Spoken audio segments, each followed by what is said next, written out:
이슬람의 그런 영향도 더 강하기 때문에 그러다 보니까 영어권 아프리카에는요, 물론 이제 중요하죠. 영어권 아프리카도 중요하지만은 거기에는 이미 선교사님들이 많이 계세요. 한국 선교사님들도 많이 계세요. 그런데 이 불어권 아프리카에는 선교사님들이 아주 극소수예요. 그래서 그런 곳에서 지난 25년 동안을 묵묵하게 주님을 섬기시고 그 가운데 많은 어려움들, 또 나중에 뭐 간증도 하실지 모르겠지만 강도를 당하고 목숨의 생명의 위협을 당하는 그런 어려움을 당하면서도 굳건하게 그곳에 뿌리를 내리셔서 정말 지금은 풍성한 열매들 많이 맺으셨어요. 너무나 귀한 선교사님이시고, 또 우리 교회가 아프리카에 그런 선교를 할 수 있도록 선교사님이 계시기 때문에 우리가 탈장 수순도 지원하고 교회를 개척하고 하는 일들을 또 이 목회자들을 훈련하고 그런 일들을 우리가 해나갈 수 있는 거예요. 너무나 감사한 분이고 귀한 분이에요. 귀한 분이니까 여러분이 귀하게 대접을 하셔야 돼요. 우리 선교사님 나오실 때 박수로 환영하겠습니다.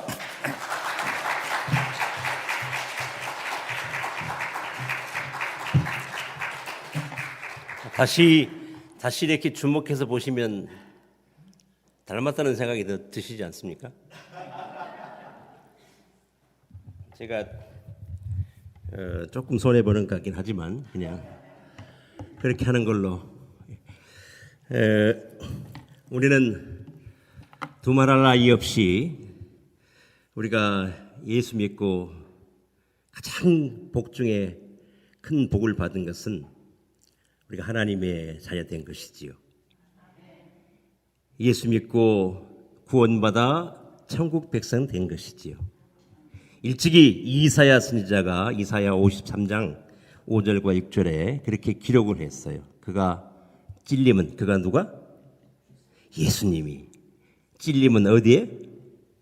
못에 찔리고, 그가 찔림은 우리의 허물을 인하며 그가 상한 우리의 죄악을 인함이라. 그가 채찍에 맞음으로 우리가 나음을 입었다. 그가 징계를 받음으로 우리가 평화를 누리고 채찍에 맞음으로 우리가 나음을 입었도다. 우리는 그릇 행하여 각기 제 길을 갔거늘 여호와께서는 우리 무리의 죄악을 그에게 담당시키셨도다. 예수 그리스도 그에게 내 죄를 담당시키셔서 그분이 내 대신 죽어주심으로 내가 살게 된 줄로 믿습니다. 누가 살았어요? 선교사님이요. 하도 어떤 세례 받을 때 그런 얘기 했다고 그러잖아요. 시어머니가 세례를 받게 됐어요. 그래서 이제 며느님이 이제 교육을 시키는 거예요. 어머니, 세례 받으려면 공부를 해야 되고, 목사님이 문답합니다. 문답. 목사님이 어머님한테 예수님이 누구 때문에 돌아가셨나요? 이렇게 물어보면 나 때문에 죽었습니다. 나 때문에 돌아가셨습니다. 그렇게 대답을 해야 돼요. 그래야 세례 받을 수 있어요. 그랬더니 알았어, 걱정하지 마. 세례 받기 전날 문답을 하셨어요. 목사님이. 자매님, 예수님이 누구 때문에 돌아가셨나요? 그랬더니 우리 며느리 때문에 돌아가셨답니다.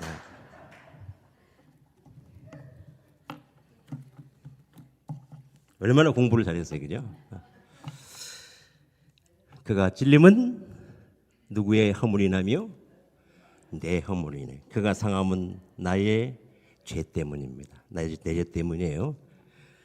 내 죄 때문이다. 내 죄 때문이다. 선교사 죄 때문이다. 가 아니고 누구 죄 때문이에요? 그 주님을 찬양하겠습니다.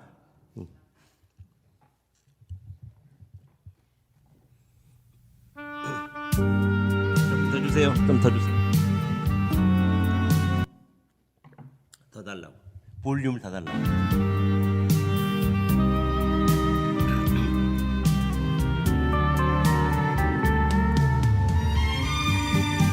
조금 더 주세요.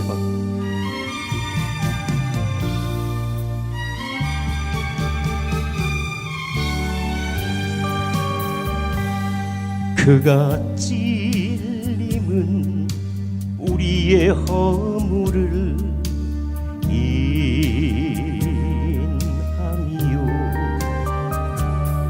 그가 상함은 우리의 죄악을 인함이라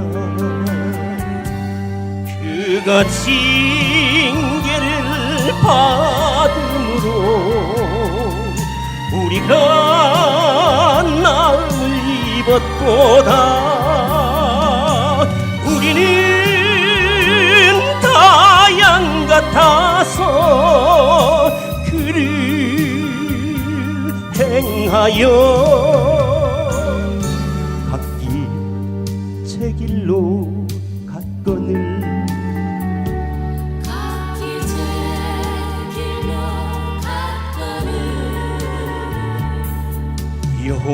여호와께서 우리의 죄악을 그에게 담당시켰도다 그가 찔림은 우리의 죄악을 인하며 그가 상함은 우리의 허물을 인함이라 그가 채찍에 맞음으로 우리가 병을 누르고 그가 상함으로 우리가 나음을 입었도다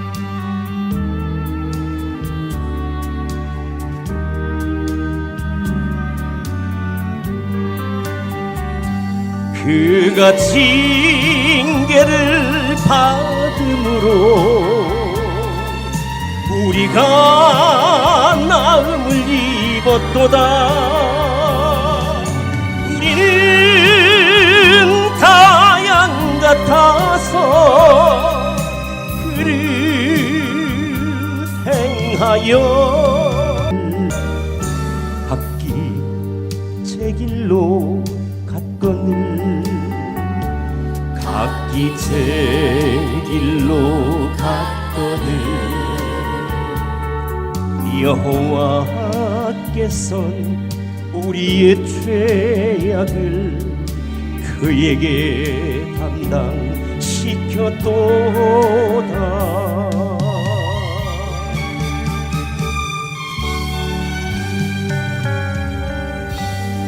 할렐루야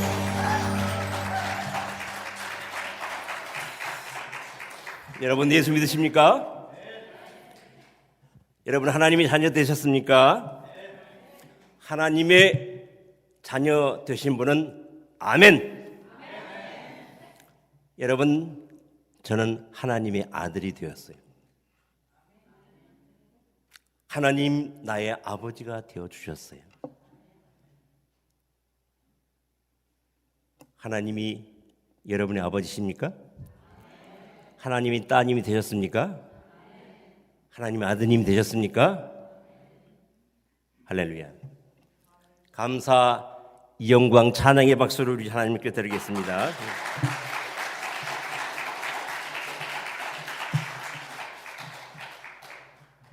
이미 우리는 수지리를 다 마쳤어요. 적어도 세상에서 그 어떤 어려움과 환난과 그리고 아픔과 고통과 질병과 그리고 어려움이 있다 할지라도 적어도 우리가 하나님의 아들임을 믿는 순간 우리는 그 모든 것들은 우리 앞에 아무것도 아닙니다. 더 이상 문제될 게 없습니다. 왜냐하면 하나님의 나의 아버지이기 때문에 내가 하나님의 아들이 되었기 때문에 여러분 이 하도 많이 들어서 하나님 아버지를 하도 많이 들어서 별로 중요하지 않게 생각이 될지 모르겠습니다만은 너무 익숙하기 때문에 그러나 나의 아버지가 하나님이 어떤 아버지시냐면 어떤 하나님이냐면 그분은 이 천지 만물을 말씀으로 창조하신 창조주 하나님이세요.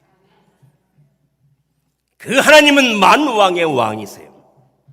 만주의 주가 되세요. 그 하나님은 못하실 것이 없는 전능하신 하나님이세요. 그 하나님이 나의 아버지예요. 그 하나님이 여러분의 아버지예요. 오늘 사랑하는 성도 여러분과 함께 우리가 하나님의 자녀된 것을 다시 한번 확인하고 감사와 찬송과 영광을 주 앞에 돌려보는 이 마음이 되시기를 주의 이름으로 축원합니다. 제가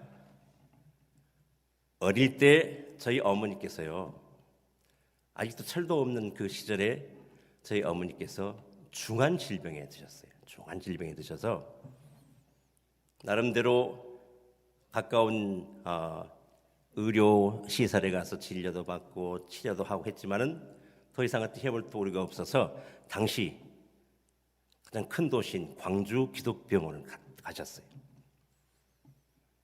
온갖 검사 다 해보고 할 수 있는 치료를 다 해봤지만 마지막 결론은 더 이상 현대의학으로는 어떻게 해볼 도리가 없는 그런 상황입니다. 이제 마음 편히 집에 가셔서 그냥 잘 지내시다가 그렇게 하시라고 이런 사망 선고를 받게 되었어요. 저희 집안에 외삼촌이 계시는데 외삼촌은 선교사로부터 복음을 들었고 이 장로님이 되신 분이 계셨어요.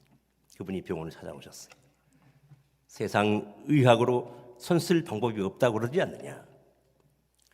하나님이 너희 가정을 구원하시기 위하여 지금 일하고 계신다. 하나님을 의지해라. 하나님께 나아가다 예수 믿고 천국 가면 서로 네가 세상에서 병을 고치지 못할지라도 너는 천국 가면 너무 감사한 일이고, 그리고 하나님은 전능하신 하나님이시기 때문에 간절하게 하나님께 매달리면 하나님은 능히 너를 고쳐줄 수 있는 하나님이다. 그래서 광주 기독병원에서 퇴원을 하셨어요. 저희 아버님은 예수 안 믿는 분이에요. 우리 집안은 예수 안 믿는 집안이었어요. 근데 물에 빠지면 뭐라도 붙잡습니까? 지푸라기를 하나 붙잡고, 지푸라기 하나 붙잡는 심정으로 저희 아버지가 완고하신 분이거든요. 굉장히 엄하시고 완고하시고 체면치레가 있으시고, 저희 지금도 기억이 나요. 아버지와 어머니가 나란히 길을 걷는 걸 본 적이 없어요. 항상 삼보 앞에 아버지가 가시고 삼보 뒤에 무거운 짐을 이고 들고 애들 딸리고 업고, 그리고 아버지 뒤에 한 3보쯤 뒤에 이렇게 따라가시는 거예요. 제 밑에 여동생이, 아주 어린 여동생이 하나 있었어요. 나보다 5살 어린 동생이. 제가 어릴 때 봤던 그 기억이 지금도 또렷하게 남아있어요. 막내 딸이 저기서 우리 아버지 오시니까 아버지로 쫄랑쫄랑 가서 아버지 잡았더니, 에이! 남사스럽게, 동네 창피하게. 그러니까 이 권위 있는 아버지는 딸아이가 이렇게 온다고 손을 잡아주거나 그러면 안 되는 그런 아버지. 그런데 그런 아버지가 예수님과 상관없는 분이, 아내가 이제 더 이상 손쓸 방법이 없는데 하나님 앞에 가면 하나님이 고쳐주신다는 말씀을 듣고 그 다음 주일에 리어카에다가 우리 어머니를 눕혀서요, 그리고 예배당으로 가셨어요. 전라남도 한평군 엄남면 송놀이 배단위 교회예요. 아버지는 앞에 끄시고 초등학교 3학년인 아들은 뒤에서 밀고, 그래서 저희 어머니가 첫 주 교회 가셨어요. 누워서 교회 가셨어요. 두 번째 주일에는 이 리어카에 앉아서 가셨어요. 세 번째 주일에는요, 부축 받으면서 가셨어요. 네 번째 주일은 어떻게 했을 것 같으세요? 부축 안 받고 가셨어요. 43살에 돌아가신다고 그랬는데 93살에 돌아가셨어요. 아무도 예수 안 믿는 집안이었는데 그 어머니는 하나님 그러면 아무도 그 앞에 견질 것도 없고 견질 분도 없고 모든 것 최우선이 하나님이세요. 그 좋으신 하나님을 그 자식들에게 전하시고 예수 믿으라고. 그렇게 이 자식 중에 누가 제일 먼저 예수 믿었을 것 같아요? 물어보나만 하지. 어떻게 알았어요? 나는 찬양팀 찬양만 잘하시는 줄 알았더니 센스도 좋으셔. 센스도. 하여튼 제가 여기 우리 그 사랑 제일교회에 와서 누님들하고 형님들 이렇게 많이 뵈니까 포근한 마음이 들어서 긴장이 다 풀려버렸어요. 긴장이 다. 우리 어머니 그 밑에 예수 믿고 권사님 되시고 아버님은 얼마 있다 돌아가셨어요. 목사, 장로, 권사, 안수집사 전부 다 있습니다. 그중에 어떤 아들은 아프리카 선교사가 됐어요.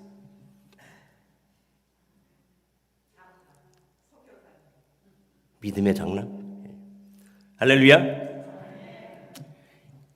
내가 그래서 어머니한테 효도하는 마음으로 교회 제일 먼저 모시고 왔다가 예수 믿고 청소년 시절에 주님께로부터 진정한 구원받는 구원의 확신을 받은 이후로 제가 그날 새벽 교회에 가서요. 정말 무릎 꿇고 뭐 의자에 앉아도 되는데 무릎 꿇고 환한 날이 되도록 감사의 감격의 기도를 드린 후에 그때 제가 작정을 한 게 하나 있어요. 하나님 나를 아들 삼아 주셔서 너무너무 감사합니다. 하나님이 나의 아버지시라니요. 하나님이 나의 아버지인 줄 정말 몰랐습니다. 그냥 하나님인 줄 알았어요. 근데 그분이 나의 아버지가 되셨다는 사실을 너무너무 감사합니다. 찬양합니다. 나는 기왕에 하나님 아들 되었으니 제가요 효자 되겠습니다. 그렇게 작정을 했어요. 저는 하나님의 아들이 되었음을 깨달은 순간 하나님 앞에 선포를 했어요. 하나님, 저는 아들 되었는데 그냥 아들 말고 불효 자식 말고 효자 되겠습니다. 할렐루야. 점검하겠습니다. 딸이 있어요. 딸. 그 딸은 한 번 딸 되면 영원토록 딸입니다. 그렇죠? 그 딸이 아버지 속썩이거나 말 안 듣거나 못됐거나 거짓말을 하거나 슬쩍 도둑질을 하거나 이상한 짓거리를 해도 그 딸은 그 아버지에게 뭐예요? 딸이에요. 영원한 딸이에요. 어느 날 아버지가 너무너무 화가 났어요. 내 이 여자 밑에 니은자 붙은 것을 호적에서 팥버릴 거야 라고 말해도 그래도 딸이 팥버릴 수 있을까요? 없을까요? 그래서 한 번 아들 호적에 올라가면 영원히 아들이고 한 번 딸이 되는 순간 여러분 영원히 딸인 거예요.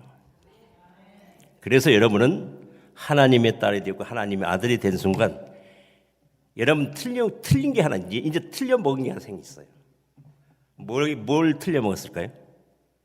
지옥 가기는 틀려 먹었어요. 여러분들은 지옥 가기는 글러 먹은 분들이에요. 할렐루야. 제가 왜 이 말씀 드리냐면 자, 딸이 있어. 딸이 있는데 기왕이 딸 되면 영원히 딸이라 그랬잖아요. 그냥 딸이에요.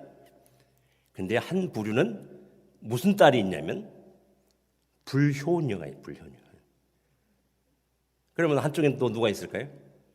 효녀가 있습니다. 아들이 있는데 그냥 아들이냐 아들이. 한 번 아들은 영원한 아들이에요. 한쪽은 아버지 속 박박 썩이는 불효 자식이 있어요. 또 한켠에는 누가 있을까요? 효자가 있어요. 어떻게 잘 알아? 알기도 잘하시네. 그래서 제가 그랬다니까요. 하나님 그 새벽에 훤하게 날이 밝아오는데 하나님 앞에 제가 하나님 나를 아들 삼아 주셔서 너무 감사합니다. 기왕 아들 되었는데 내가 효자 되겠습니다. 구체적인 내용은 잘 몰라. 그런데 불효자, 효자는 알아요. 그래서 효자 되기로 작정을 했다니까요. 오늘 이 밤에 사랑하는 성도 여러분, 하나님의 아들 되셨습니까? 송 집사님? 하나님이 아버지 되셨습니까? 효자 되시기를 주의 이름으로 축원합니다. 집사님, 하나님의 따님 되셨습니까? 하나님이 집사님의 아버지 맞습니까? 효녀 되시길 주의 이름으로 축원합니다. 그래서 제가요, 효자가 되고 싶은데 어떻게 하면 효자가 될 수 있을까를 어디서 찾아보면 될까요? 어떻게 됐어요? 모든 문제의 해답은 어디 있을까요? 여러분들의 삶 속에 육적이건 영적이건 상관없어요. 우리 모든 삶 속에 모든 문제의 해답지가 성경에 있어요.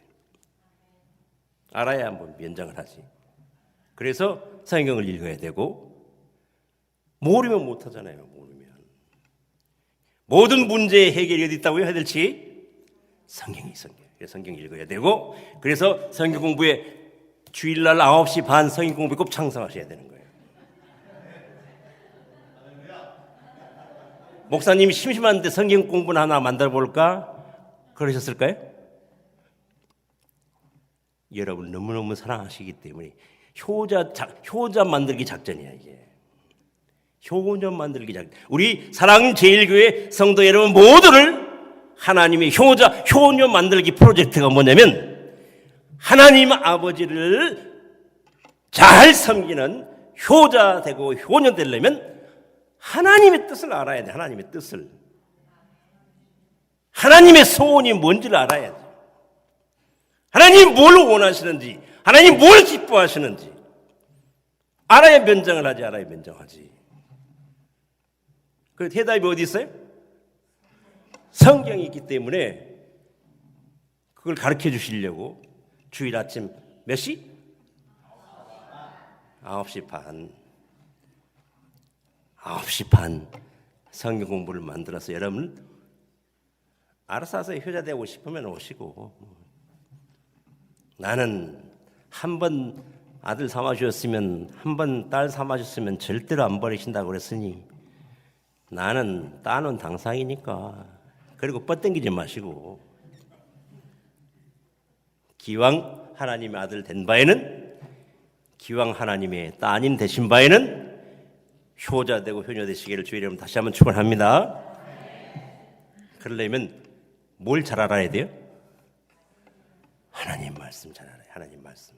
그 속에 뭐가 있기 때문에 진리가 담겨 있고, 어떻게 하는 것이 하나님을 기쁘시게 하는지 다 담겨 있기 때문에 그래요. 그거를 솔직히 말하면 여러분들 잘 몰라. 읽어도 잘 몰라. 한국말인데 잘 몰라. 그래서 스페셜리스트를 예비하시고 세워주신 분이 누구예요?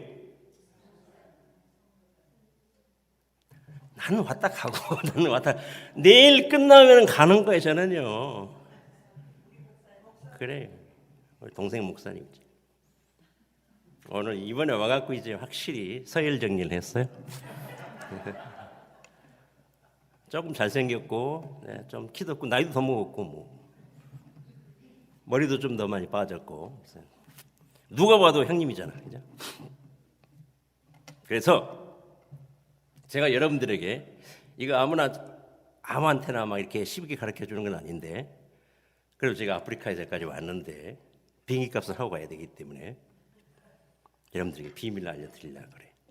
하나님 아버지가 정말 바라시는 것이 뭔지 다시 말씀드리면, 효자 되고 효녀 되려면 그 비결이 뭐냐면 아버지 어머니가 뭘 좋아하시는지 그거 살펴드리는 거예요. 그렇죠? 뒤에 우리 장수하신 우리 어르신 계시는데 축하 격려의 박수를 한번.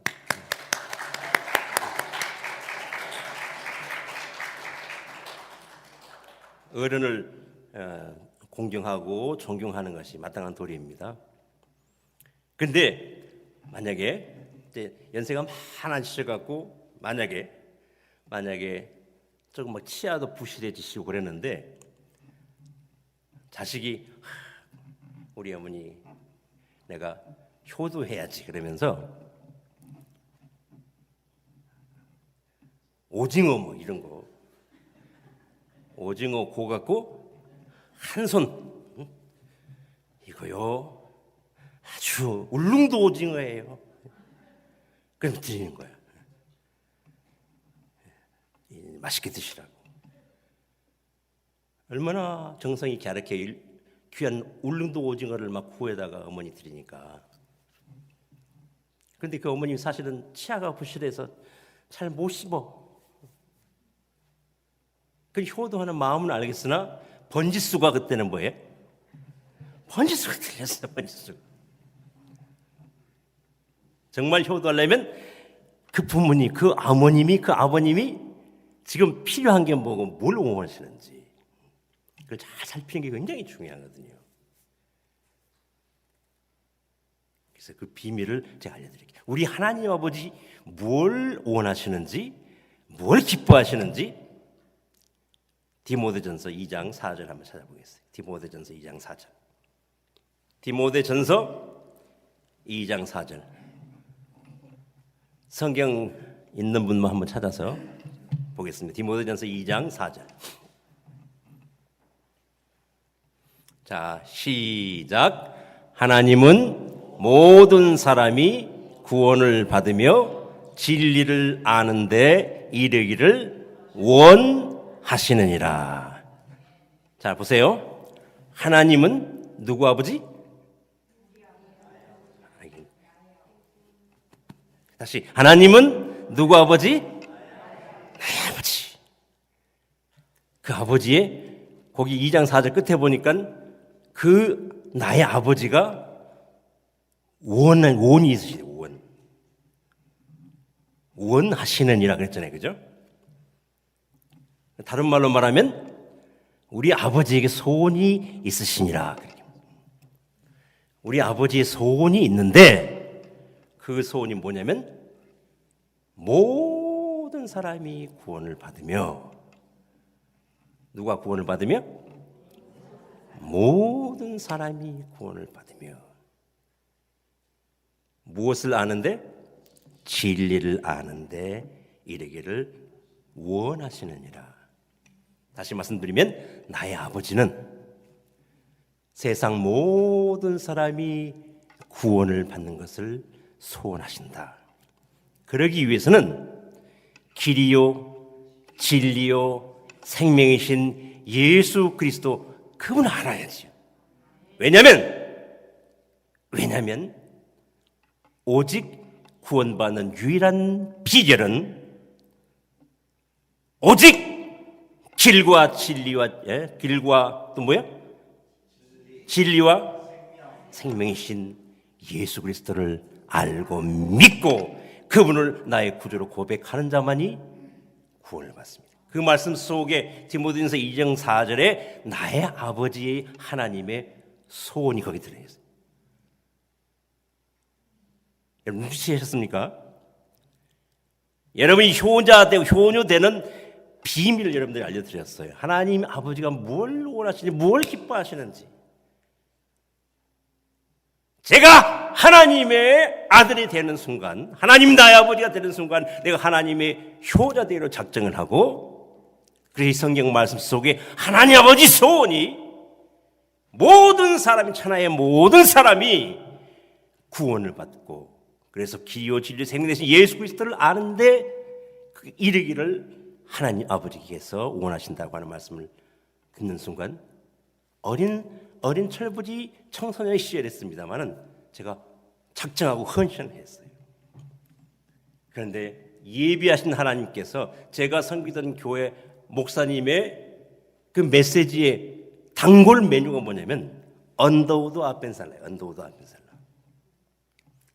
주기적으로 거의 쳇바퀴 돌듯이 거의 1년에 한 번씩은 모르겠어요. 선교 주일이라서 그랬는지 모르겠으나 언더우드 아펜살라 언더우드하고 아펜살라 언더우드 아펜셀라가 나 한 사람인 줄 알았어요.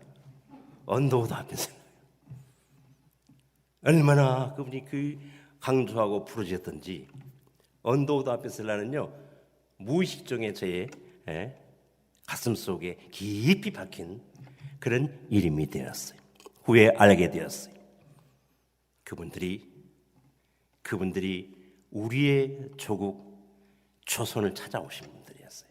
왜냐하면 지금 제가 뒤돌아서 다시 한번 연구를 해보았더니 이 언더우드 선교사, 아펜셀라 선교사도 이분들이 하나님의 아들이었다는 사실이에요. 그분들이 하나님 아버지의 소원을 이루어드리기로 작정한 사람들이었다는 거예요. 그들이 하나님 아버지의 효자대로 작정한 분들이었다는 거예요. 그들이 하나님 아버지의 소원을 알아버렸어요. 하나님이 뭘 원하시는지, 뭘 기뻐하시는지, 뭘 바라는지 하나님의 간절한 소원을 그들이 눈치를 챘던 분들이었어요. 그분들이 1885년에 조선을 찾아온 거예요. 조선을 찾아왔어요. 제가 그분들의 그 자취를 더듬고 공부하기 시작했어요. 그랬더니 그분들이 한국에 와서 했던 일들이 있는데 나중에 제가 선교사가 되고 훈련을 받고 또 신학교에서 공부를 하면서 가만 공부를 하고 연구를 해봤더니 난 그분들이 대단히 창의적이고 대단히 연구를 많이 하고 그래서 이런 선교의 틀을 만들었나 보다 그렇게 생각했는데 나중에 알고 보니까 예수님께서 하신 거, 예수님께서 하신 거.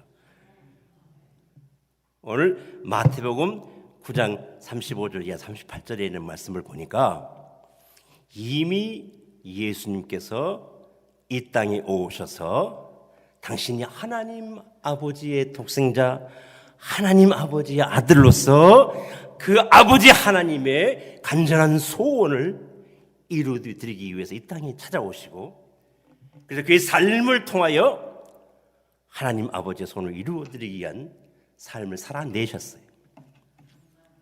그것이 오늘 저와 여러분들이 함께 봉독한 이 마태복음 35장 38절에 있는 그 말씀이었어요.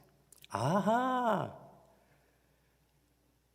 언더우드 아펜셀라가 심지어는 바울 사도가 창의적으로 어떤 선교의 툴을 만드는 선교의 공식을 만드는 게 아니고 이들도 아니면 우리 이전에 모든 선배 선교사들이 공이 행하였던 모든 선교의 사역들이 바로 우리 예수님께서 하셨던 일을 벤치마킹하였구나 라고 하는 것을 제가 깨닫게 다시 한번 성경 우리 찾아서 보도록 하겠습니다. 보세요. 35절 예수님께서 모든 도시와 마을에 두루 다니사 예수께서 모든 도시와 마을에 두루 다니사 옛날에는 예수님 2000년 전 말이에요. 2000년 전에 비행기도 없고 기차도 없고 버스도 없고 택시도 없고 오토바이도 없고 자전거쯤은 있었을까요? 자전거쯤은? 자전거도 없다는 게 2000년 전에는요. 오직 11호 전용차만 있었어요. 11호 전용차. 혹시 보셨어요? 11호 전용차?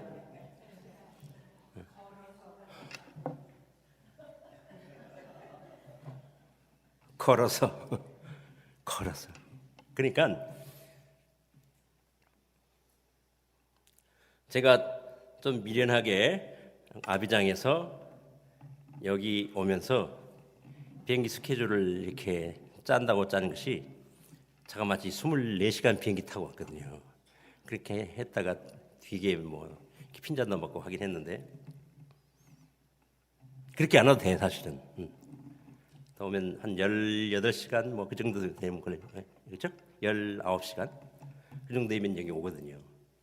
아프리카 코트디부아에서 미국 그 워싱턴 DC까지 오는데 비행기 타면 한 19시간쯤 되면 올 수 있어요.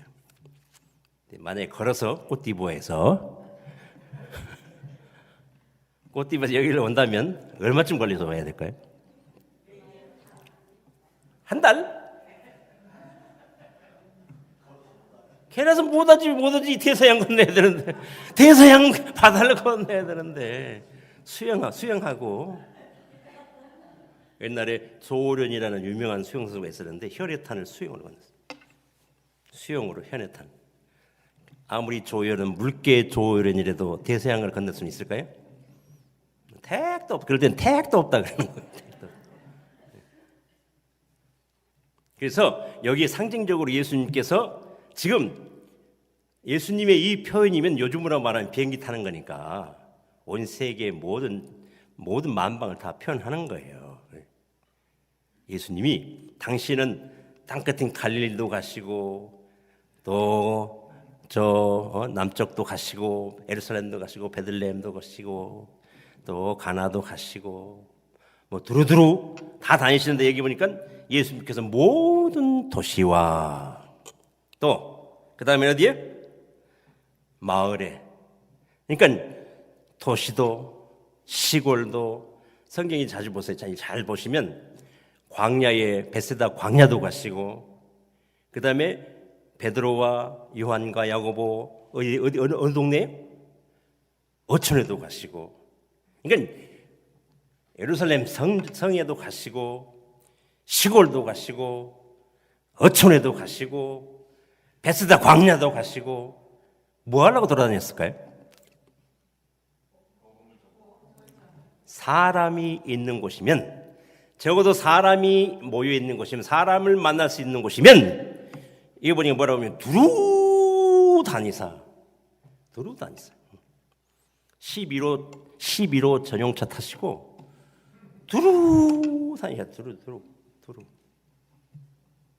혹시 여러분들 예수 영화 이런 거 보셨어요? 영화? 뭐 패션 오브 크라이스트 이런 영화 보시면 그 샌들 신고 다니시죠. 샌들 그죠? 샌들. 아스팔트 길 아닌데 자갈길 먼지 푸석푸석 나는 그 유대 땅 곳곳을 맨발에 샌들을 신고 11호 차 타시고 두루 다니셨어요. 요즘으로 말하면 세계 방방곡곡을 다 다니신 거예요. 사랑하는 성도 여러분, 왜 그랬을까요? 예수께서 모든 도시와 마을에 두루 다니사 그들의 회당에서 가르치시고 무엇을 가르치세요? 하나님의 말씀을 가르치시고 구원의 진리를 가르치시고 성경 말씀을 가르치시고 진리를 가르치시고 천국 가는 비밀을 가르치시고 죄에 대해 가르치시고 하나님의 비밀을 가르치시고 천국 복음을 전파하시며 복음을 전파하시네. 복음을 주님께서 사람이 모이는 곳이면 사람을 만나는 곳이면 성전에도 시장통에도 어촌에도 마을에도 도시에도 두루 다니사 저들에게 가르치시고 천국 복음을 전파하시고 할렐루야. 그 다음에 이렇게 말씀합니다. 모든 병과 모든 약한 것을 고치시니라. 사람들은 필연적으로 약함이 있고 질병에 노출되어 있습니다. 그래서 주님은 사람의 연약함을 아세요. 그들에게 찾아가실 뿐만 아니고 가르치시고 복음을 전파하시고 연약한 것을 고쳐주시고 병을 치료해 주시는 사역들을 하셨어요. 이것이 바로 주님께서 이 땅에 오셔서 하셨던 사역이에요. 이 모든 것들은 바로 하나님 아버지의 소원을 이루어드리는 구원을 전하기 위함이었어요. 하나님은 모든 사람이 구원을 받으며 진리를 아는 데 이르기를 원하셨기에 그 하나님 아버지의 소원을 너무너무 잘 아셨던 독생자 예수 그리스도께서 이 땅에서 하셨던 모든 사역이 그것이 이후에 바울 사도의 사역이었고 그것이 이후에 언더우드 아펜셀라 선교사가 조선 땅에 와서 복음을 전하고 교회를 세우고 병원을 세워서 치료하고 학교를 세워서 그다음에 이 사람들에게 진리를 가르칠 뿐만 아니고 그들의 속에 또 예수 그리스도의 복음을 전하는 이 사역들을 했던 것이죠. 그러니까 지금 목사님께서 꼬트디부아르의 확정 선교사가 25년 살면서 이런 사람 저런 사람 이렇게 사역들을 했는데 했다고 말씀하셨는데 그래서 한마디로 하면 우리 주님께서 오셔서 하셨던 그 사역을 벤치마킹한 것이라는 거예요. 제가 어제 이 비디오를 보여드렸던 그 모습들이에요. 그런데 여기서 정말 중요한 것을 우리들이 놓치면 안 돼요.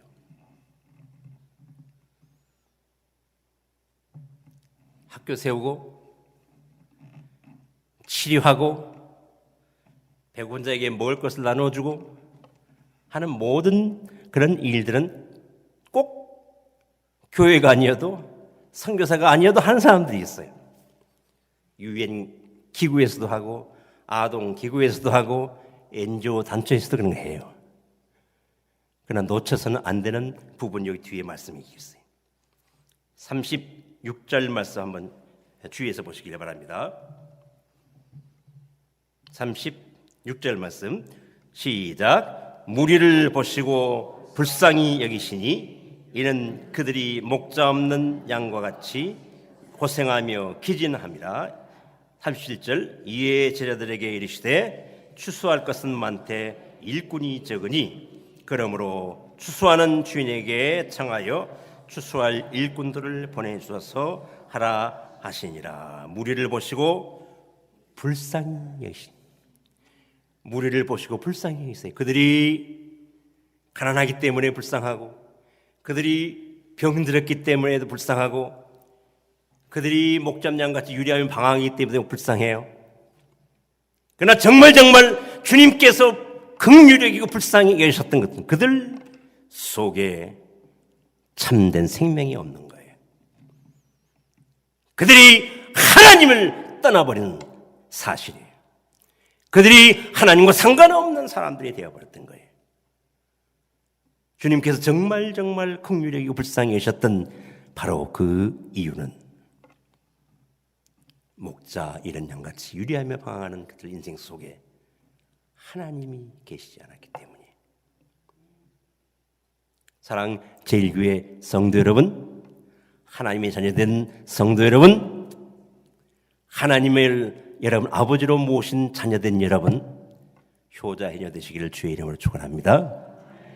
주님의 마음을 본받게 되시기를 바랍니다. 주님이 목자 이런 양같이 유리하며 방황하는 그 무리를 보시고 불쌍히 여기셨던 그 긍휼의 마음을 저와 여러분들 속에 갖게 되시길 주의 이름으로 축원합니다. 사랑 제일교회의 존재의 이유가 무엇일까요? 이민생활에 외롭고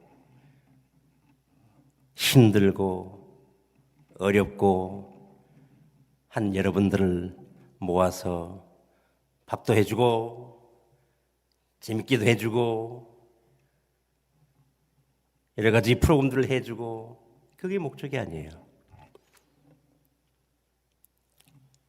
이미 하나님의 자녀된 저와 여러분들을 통해서 이렇게 모여진 교회라고 하는 이 공동체를 통해서 하나님을 예배하고 이 사랑 제일교회를 통하여 주님께서 하셨던 이 사역들, 하나님 아버지께서 정말 손이 간절하게 바라시는 이 소원을 이루어드리기 위하여 이 교회가 존재하는 것입니다.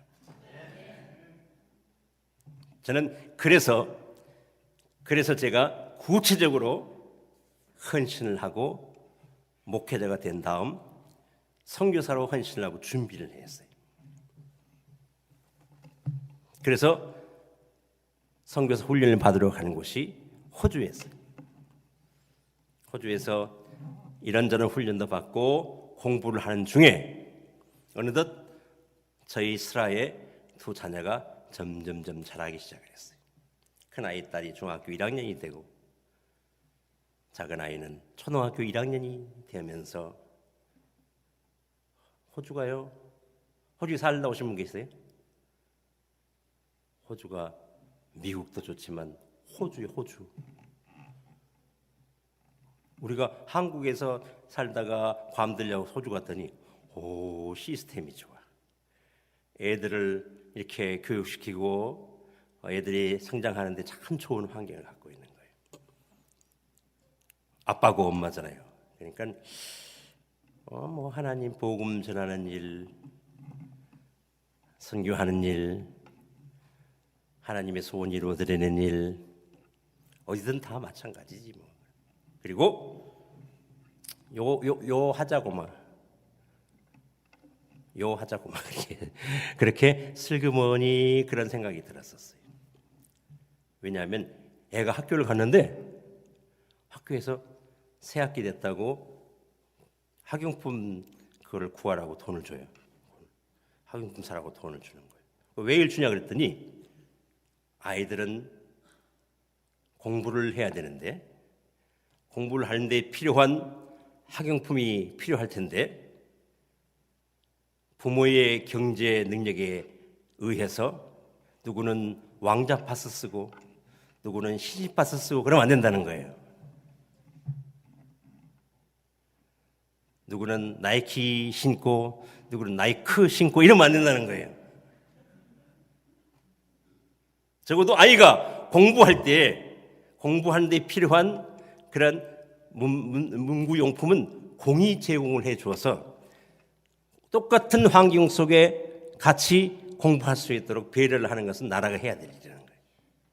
그래서 지가 하기 싫어서 안 하는 거야 지사장이지만 근본적으로 부모의 능력에 의해서 하고 싶은 거를 못하게 되는 것은 불공평하다 이렇게 생각을 한다는 거예요. 그래서 참 좋은 나라다. 그래서 애들 키우면 좋겠네 그런 마음이 슬며시 들리면서 선교사 가려고 했더니 뭐 여기서 전도하고 뭐 이렇게 하면 되지 그런 생각이 들었다니까요. 제가 하나님 앞에 선교사로 헌신을 했던 것을 저는 슬그머니 잊고 싶었는데 절대로 안 잊는 분이 한 분 계셨어요. 눈치채셨어요? 누구셨을까요? 우리 아버지. 우리 아버지가 절대로 안 잊어버리셨어요. 저희가 결혼해서 처음 전도사 갔던 교회 선배님이 계셨는데 아까 이렇게 지도를 보면 꼬트디부아르 왼쪽에 라이베리아라고 하는 나라가 있어요. 그 라이베리아에 선교사님을 가 계셨던 분이 있어요. 우리 선배님, 직속 선배. 저희 신학교 직속 선배고 제가 전도사로 갔던 교회 직속 선배예요. 그분이 선교사로 갔어요. 라이베리아로 선교사로 갔어요. 그분이 얼마나 열심히 사역을 했는데 그날에 내전이 났어요. 전쟁이 났어요. 10년 동안 열심히 사역하다가 도저히 살 수가 없어갖고 피난을 나왔어요. 피난을 나왔다가 당시에 한국의 선교사들 중에 이렇게 아프리카 선교사가 흔치 않던 시절에 아프리카에서 선교사가 피난 나와서 한국에 있으니까 굉장히 몸도 마음도 지치고 휴양이 필요한 분인데 여기저기 교회에서 간증해달라고 부르는 교회들이 많아. 너무너무 막 쉴 수가 없다 보니까 이분이 호주에 있는 저희한테 연락을 했어요. 황 목사님, 제가 좀 요양이 필요한데 여기 있다 보니까 요청을 거절할 수가 없는데 제가 좀 호주로 시드니를 좀 가서 좀 쉬었다가 오고 싶은데 괜찮겠습니까? 오라고 그랬죠. 그래서 3개월 동안을 시드니에 같이 있게 됐어요.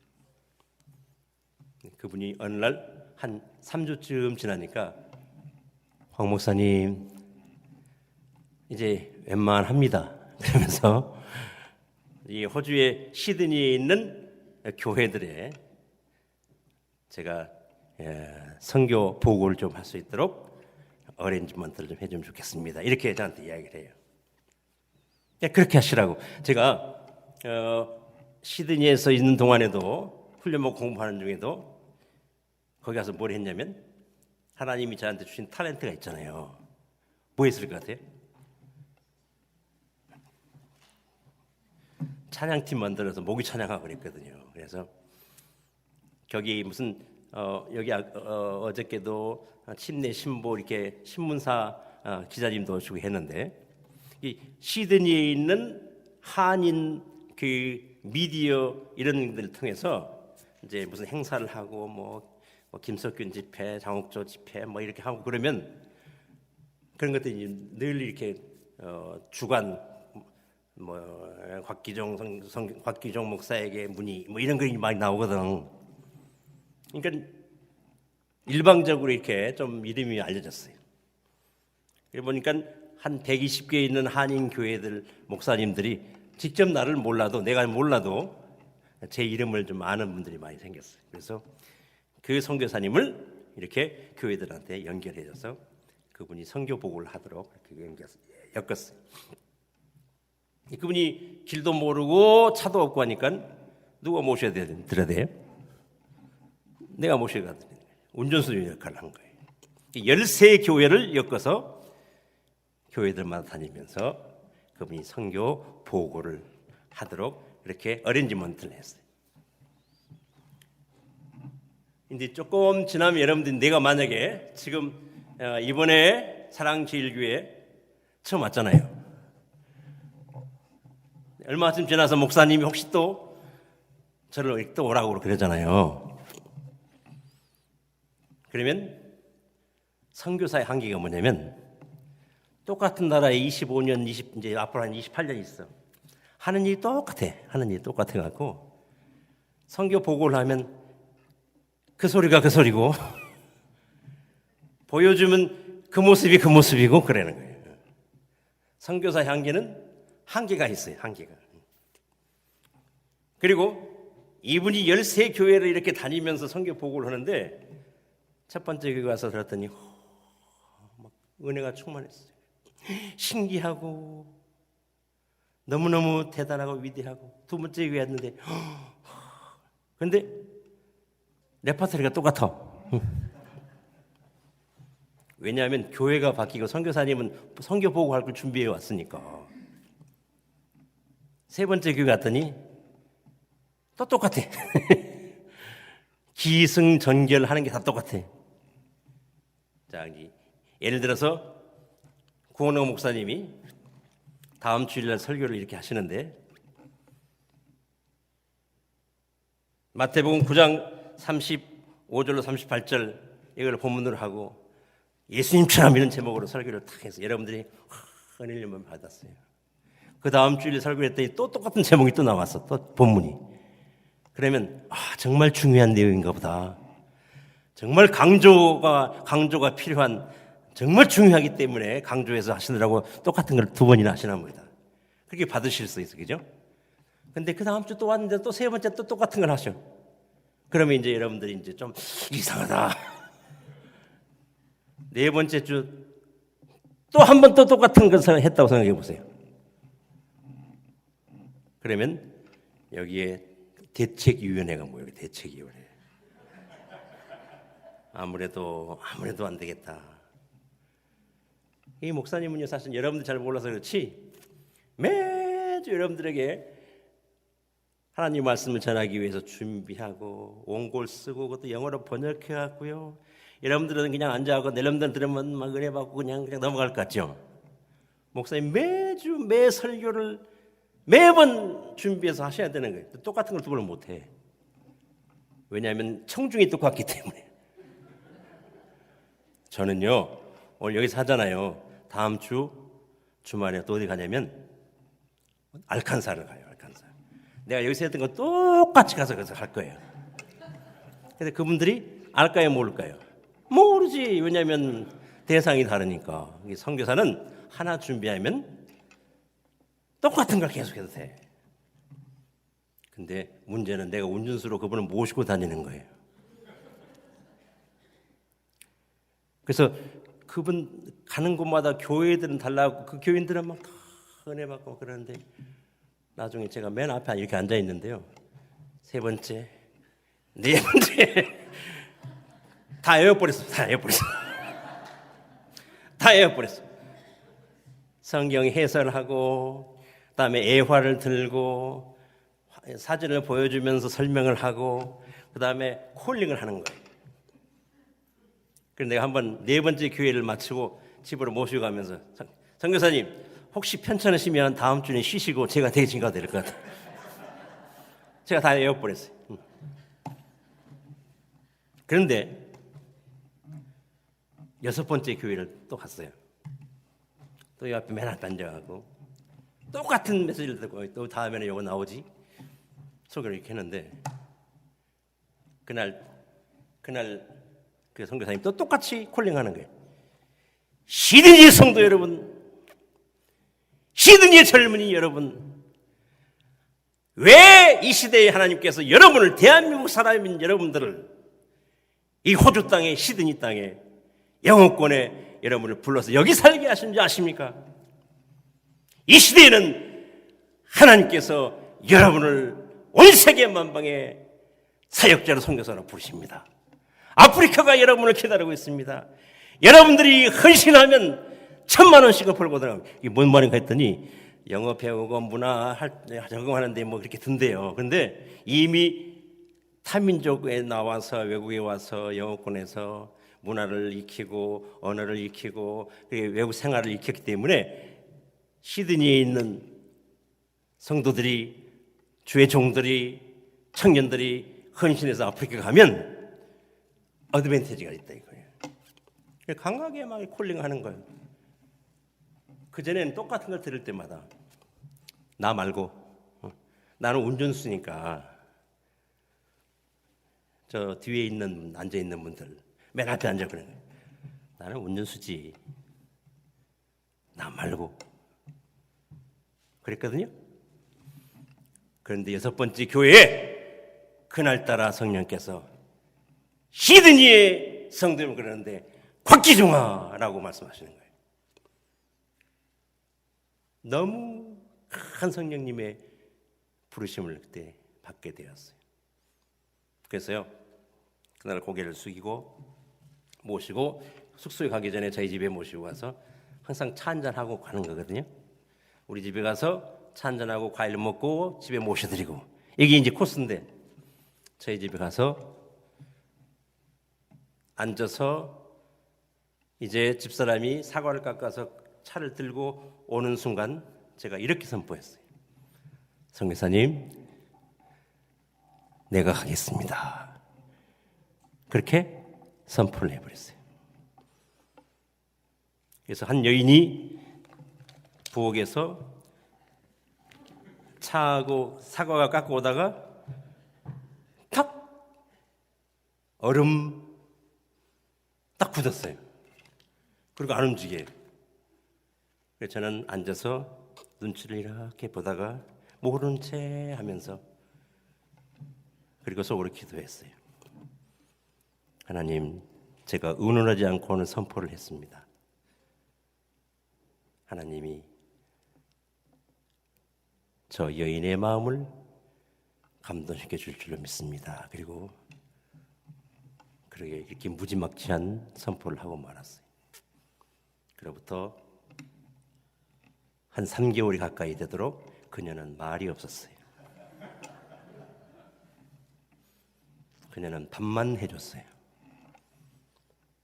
밥은 해주는데 말을 안 하니까 너무너무 답답하지만 이해할 수 있잖아요.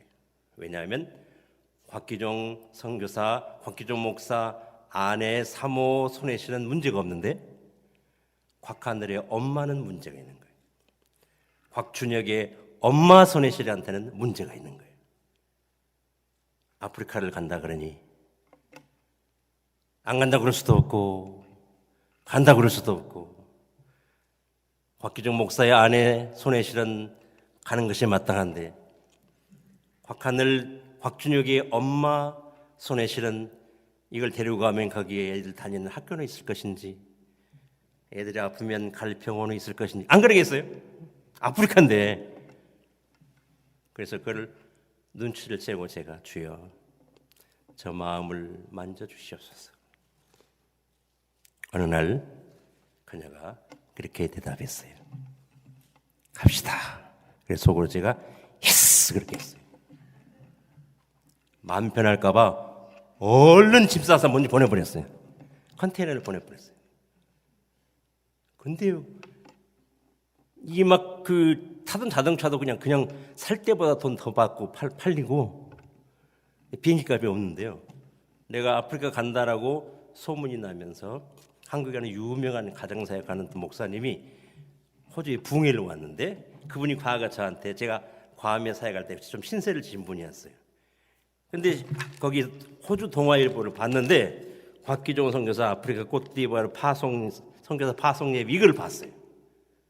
부흥 강사 오신 아주 유명한 목사님인데 이분이 그 교회 담임 목사님을 동원해 갖고 이 곽기종 선교사 좀 이렇게 연결해 달라고 찾아달라고 하고 이분 전화와 가서 만났거든요. 부흥 강사로 오신 그 목사님을 가정사역하는 송길원 목사님이란 분이에요. 혹시 아세요? 잘 모르실지 모르겠지만 굉장히 유명한 분이에요. 그분이 부흥 강사로 남의 교회 부흥에 왔다가 저를 불러갖고 그 교회 담임 목사님한테 부탁을 했어요. 이분이 아프리카 선교사로 가는데 제가 1시간 스킵하고 이 선교사님이 대신 아프리카 선교 간증하게 해달라고. 얼마나 엑스큐즈예요, 그죠? 부흥 강사를 따로 초청했는데 그 부흥 강사가 담임 목사님한테 자기 대신 선교사 이 간증을 하게 해달라고 그렇게 부탁을 한 거예요.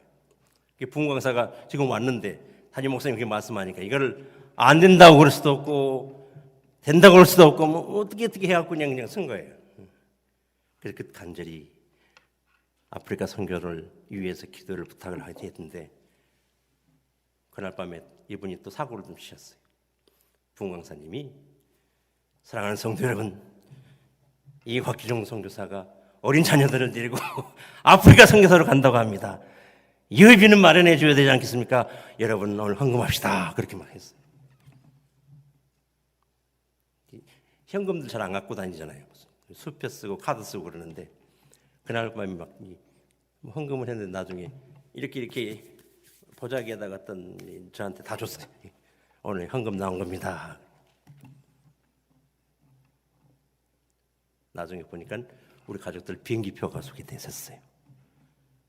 아무런 계산 뭐 대책도 얼마나 무지막지한지 몰라요. 그래서 아프리카를 갔는데요.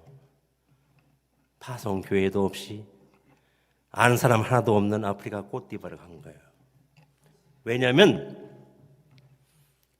주님께서 모든 성과 촌을 두루 다니신 것처럼 그리고 주님께서 마태복음 마지막에 보면 너희는 뭐라고 그래요?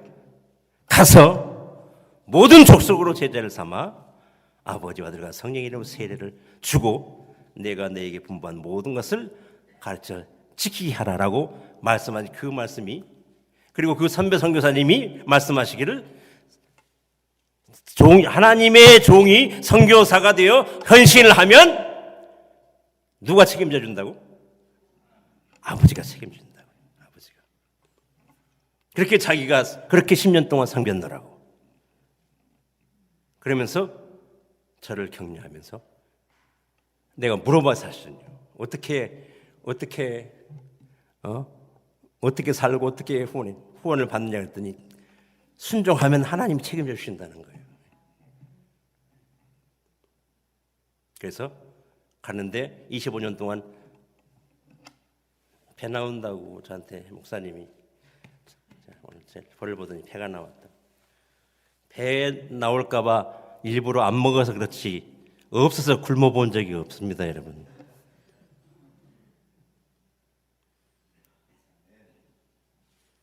우리 애들 둘 다 하나님이 다 공부시켜갖고 대학도 나오고 결혼해서 시집도 가고 장가도 가고 애도 둘씩이나 낳아서 외할아버지, 외할머니, 친할아버지, 친할머니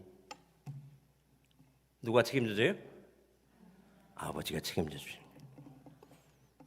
그래서 제가 구체적으로 뭘 하기로 했냐면 예수님처럼 복음을 전하는 거예요. 복음. 그래서 갔더니 이 꼬트디부아르가 굿모닝 이렇게 안 하고 봉주 이렇게 해요. How are you 이렇게 안 하고 꼬멍달레부 이렇게 해요. 그래 어떻게 해요? 예수님처럼 복음을 전파해야 되는데. 그래서 대학생 선교회 CCC 나오는 사형리 그런 거를 불어로 만든 거를 구해갖고요. 그냥 애웠어요. 달달달 애워갖고 안 헤어지면 이렇게 들고 다니면서 쓸볼레 뚜발리 쓸볼레 네가 읽으라고. 저보고 읽으라고네. 내가 발음이 좀 안 좋으니까 네가 읽어라. 그리고 전도하러 다니기 시작을 했어요. 그런데 봐요. 여러분들 여기서 만약에 전도하기 위해서 사람 하나 만나려면 너무나 힘들잖아요. 안 만나죠. 어떤 한국에는요 전도하러 가면요 신고해 버리는 경우도 있어요. 요즘 아파트에 뭐 이게 띵동하다 그러면 신고해 버려요. 신고. 근데 꼬트디부아 여러분께서 오시면 아무 말 안 해도 여러분 서는 순간 여러분 주위에 20명은 그냥 자동으로 모이는 거예요. 여러분들 입술 쳐다보면서 하나님께서 예배에 나오신 신명들이 선교사가 사역하려고 하는 곳에 준비하고 있다고 하는 사실이에요. 지금 교회가 13군데가 세워져서 한 생명이 천하보다 소중하다 그러는데 하나님은 천하보다 소중한 생명들이 교회마다 모여 예배를 드리고 하나님을 찬양하고 그들이 나가 또 전도하고 또 다른 마을의 교회들을 또 개척하는 열매들이 맺게 된 줄 믿습니다. 지금도 다른 설명을 드릴 방법이 없어요. 제가 너무 유창하게 불어를 너무너무 잘하고 아주 저 사람들의 귀가 홀딱 넘어가도록 미사오기를 말하고 진리를 선포. 그래서 그랬을까요? 하나님의 말씀에 능력이 있습니다.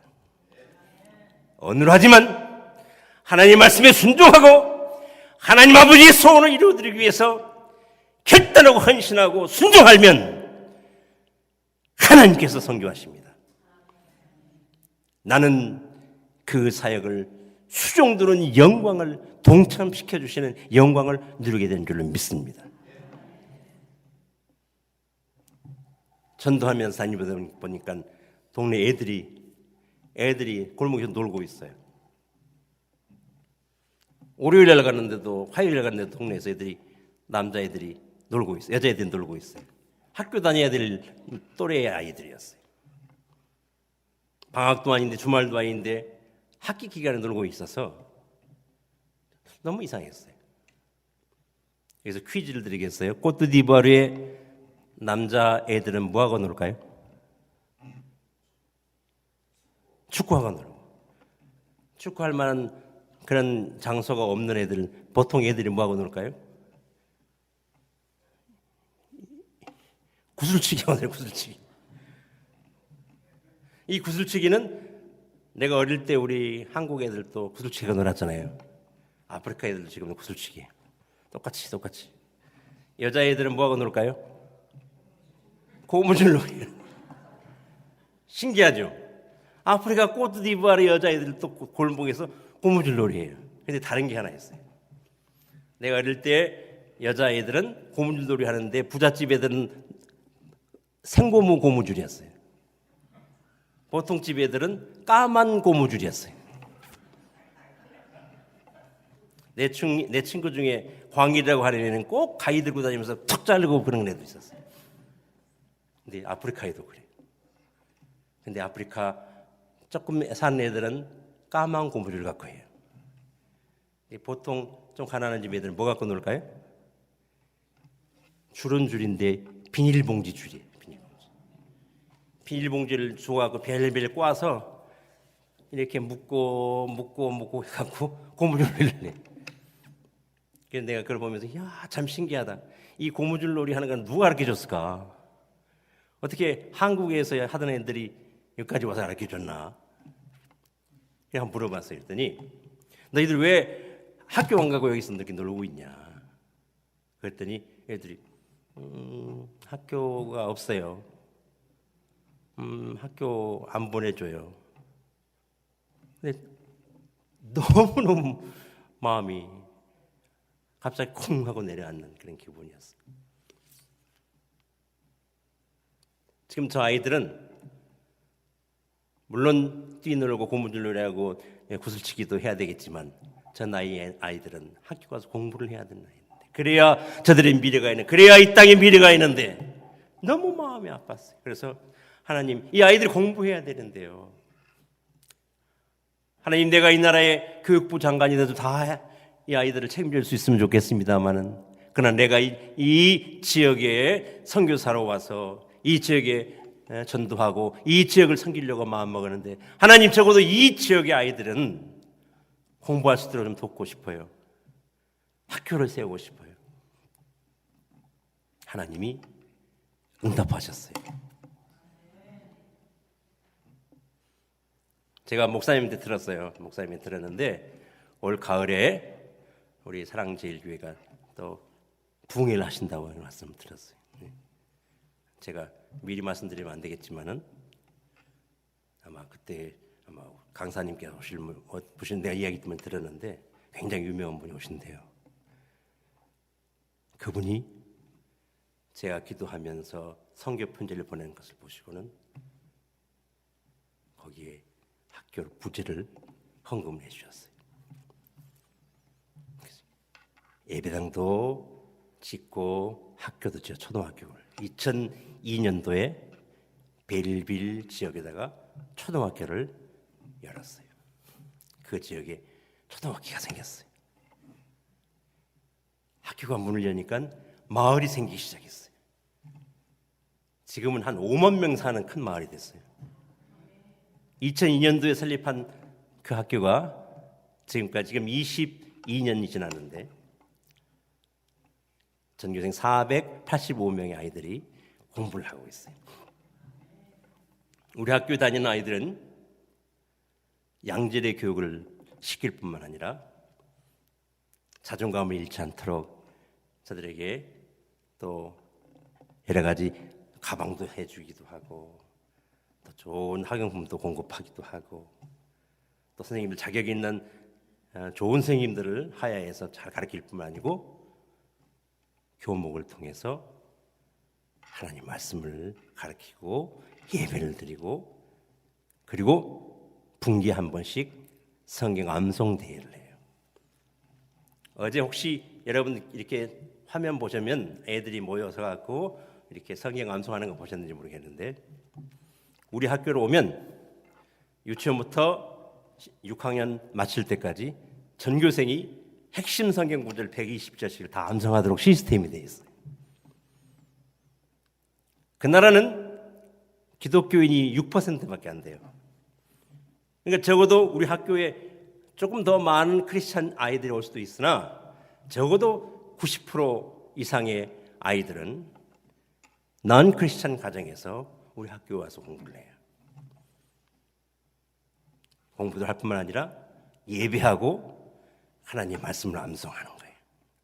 합법적으로 이 아이들에게 기독교 교육을 시키고 이들에게 하나님의 말씀을 가르치고 암송하게 하는 프로그램을 통해서 적어도 저와 제 아내는 확신하는 게 있어요. 하나님의 말씀은 살았고 운동력이 있기에 비록 저들이 어려서 그 말씀을 다 이해하지 못한다 할지라도 어려서 저렇게 암송한 저 말씀이 저들 심령 속에 깊이 박혀서 나중에 잎이 피고 꽃이 피고 열매 맺게 될 줄로 믿습니다. 한 지역에 저희가 또 선교하는 그 아티의 부족들이 모여 있는 마을이 있어요. 그곳에 교회를 세웠어요.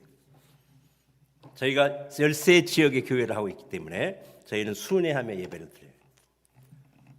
한 주일에 가서 예배를 드리는 중에 그 담임 목사님이 저에게 한 소녀를 데리고 와 소개를 했어요. 선교사님, 이 아이가 이번에 초등학교를 마치고 도시로 중학교를 진학하기 위해서 이제 집을 떠나게 됐습니다. 이 아이를 축복해 주세요.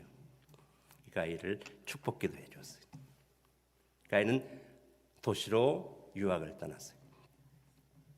그리고 순회를 하는 중에 다시 몇 달 이후에 다시 그 교회를 갔는데 그 아이가 눈에 보였어요. 방학 때가 아닌데 와서 있길래 제가 그 담임 목사님한테 물어봤어요.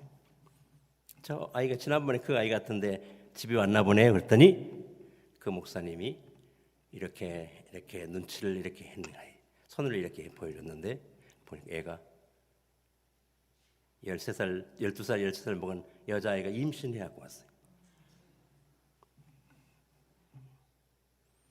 저희도 자녀를 키우는 부모의 입장에서 너무 마음이 아팠어요. 아직 부모의 도움이 필요하고 보호가 필요하고 가정에서 부모 슬하에서 형제 자매들이 함께 성장하면서 그렇게 생활도 하고 그렇게 통학하면서 공부할 수 있는 그런 여건이 조리면 얼마나 좋을까마는 그쪽 지역에 13개의 초등학교가 있는데 중고등학교가 없는 지역이에요. 그래서 중학교를 진학하려면 그 어린 나이에 가정을 떠나서 도시로 가야 되는 거예요. 친척집이 있는 집은 친척집에 아이를 맡기거나 그렇지 않으면 자기 친한 사람이 도시에 가서 살고 있는 집에게 또 가서 맡기거나 그것도 안 되면 그 해에 진학한 아이들 몇 명 부모들이 도시에다 방을 한 칸 얻어서 애들 자취를 시키면서 공부를 시키는 거예요. 그러다 보니까 아이들이 스스로를 잘 관리를 못해. 그러다 보니 난잡한 그런 생활을 할 수도 있어요. 그러다 보니까 애들이 보호를 받지 못하고 그런 불미스러운 일도 너무너무 가슴이 아팠어요. 그래서 또 기도했어요. 하나님, 제가 단골 메뉴가 있어요. 하나님, 제가 교육부 장관이 돼서 이 나라 이 청소년들을 다 돌봐줬으면 얼마나 좋겠습니까마는 하나님, 적어도 우리가 선교하는 이 지역의 이 아이들만이라도 집에서 청소년 시절에 부모 슬하에서 그렇게 보호받으면서 공부할 수 있으면 얼마나 좋겠습니까? 하나님, 중고등학교가 필요해요. 프랑스 파리의 어느 한 교회에서 여전도회가 바자회를 했는데요. 옷도 뭐 이렇게 음식도 팔고 어떻게 해갖고 돈을 보내는데 그걸로 땅을 샀어요. 그리고 또 기다려요. 하나님, 중고등학교가 필요해요. 하나님, 중고등학교가 필요해요. 어느 날 미국에서 한 목사님이 미들랜드 어느 목사님이 성이 KOO 이런 곽 선교사님, 우리 교회 이게 중고등학교 건축비로 헌금이 됐는데 건축비로 써주세요. 3,600불인지 아마 정확하게 3,500불, 600불인지 돈을 보내고 3,500불, 600불로 학교를 지으라고 보내셨어요. 꼭 그렇게 말 안 했지만 학교 건축 기금으로 헌금이 들어왔습니다. 헌금이 모여졌습니다. 하고 보내온 거예요. 작정 헌금이 왔잖아요. côte-d'Ivoire 중고등학교 건축 기금으로. 그래서 이거를 받고는 두 가지 생각이 들었어요. 택도 없는데 이거를 받았으니 이걸로 짜장면 사 먹을 수도 없고 목적 헌금이니 이 목적에 맞게 써야 되는데 하나님, 그런데 성경에 보니까 그 사마리아 성에 막 가뭄이 들고 막 그런 때 있었잖아요. 그때 게하시가 저 멀리 구름 한 조각을 보고 그 엘리야 선생님한테 이렇게 보고했던 기억이 났어요. 구름이 한 조각이 떠올랐다. 뭐가 앞으로 오겠다는 소리예요? 비가 오겠다는 소리예요. 3년 6개월 가뭄에 비가 오겠다는 소리죠. 제가 그 헌금을 받고는 하나님이 이제 역사를 시작하셨구나. 그래서요, 자신감 있게 이제 선교 편지에다가 중학교가 필요합니다. 코트디부아르에 중학교가 필요합니다. 선교 편지를 보냈어요. 그리고 결국은 희망중고등학교가 세워졌어요. 할렐루야. 하나님께서 기뻐하시는 일이라면, 하나님께서 원하시는 일이라면 그 일에 순종하는 자를 하나님께서는 사용해 주시는 거예요.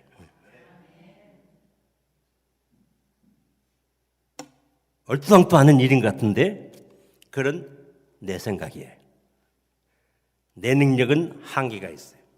내가 할 수 있는 일은 너무너무 부족할 따름이에요. 그러나 나의 아버지는 창조의 하나님이에요. 창조라는 말이 빠하 이렇게 말을 하는데 그거는 무슨 뜻이냐면 아무것도 없는 가운데 만드셨다 그런 뜻이에요. 아무것도 없는 가운데 만드셨다. 그게 창조예요. 우리 아버지는 빠하의 아버지세요. 그런데 3,600불이나 돼 있는데 종잣돈이 씨앗돈이 있는데 여러분 가능성을 이미 보여주셨기 때문에 그래서 순종하고 그래서 기도하고 그래서 기도 편지를 보내고 했는데 결국은 여러분께서 화면을 보신 것처럼 2017년도에 희망중학교가 개교를 하고 2022년에 희망고등학교가 개교돼서 지금은 935명의 아이들이 공부하고 있어요.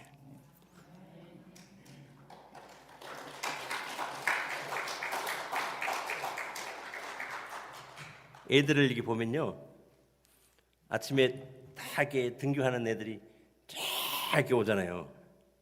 하나, 둘, 셋, 넷 해갖고 세갖고 935명 여러분 세면 얼마나 걸릴 것 같아요?